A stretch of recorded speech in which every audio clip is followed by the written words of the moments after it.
CCTV camera സ്ഥാപിച്ചതിന്റെ വിരോധത്തിൽ ദമ്പതികളെ വീട് കയറി ആക്രമിച്ചു. പത്തനംതിട്ട കലഞ്ഞൂരിലുണ്ടായ ആക്രമണത്തിൽ കഞ്ചോട് സ്വദേശി അനൂപാണ് അറസ്റ്റിലായത്.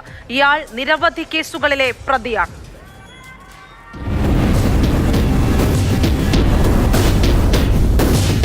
മോഷണം, കവർച്ച, അടിപിടി, കഞ്ചാവ് വിൽപ്പന കേസുകൾ ഏറെയുണ്ട് അനൂപിനെതിരെ.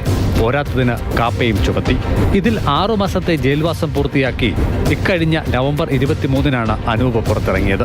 പിന്നാലെയാണ് അയൽവാസികളായ ദമ്പതികളെ ആക്രമിച്ചത്. ജനുവരി മാസം 8-ാം തീയതി ഉച്ചയ്ക്ക് 12 മണിയോടുകൂടിയായിരുന്നു സംഭവം. അയൽവാസിയുടെ വീട്ടിൽ അതിക്രമിച്ചു കയറി ഗൃഹനാഥനെ പുറത്തടിച്ച് വീഴ്ത്തിയ ശേഷം കൊല്ലുമെന്ന് ഭീഷണിപ്പെടുത്തി. തടസ്സം നിൽക്കാനെത്തിയ ഗൃഹനാഥയെ ദേഹോദ്രവം ഏൽപ്പിക്കുകയും ചെയ്തു. പരാതിയിൽ കേസെടുത്തുവെന്ന സൂചനകളെ തുടർന്ന് അനൂപ് മുങ്ങി.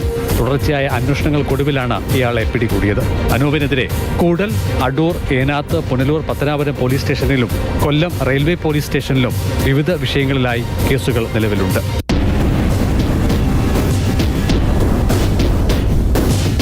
മാതൃഭൂമി ന്യൂസ്, പത്തനംതിട്ട.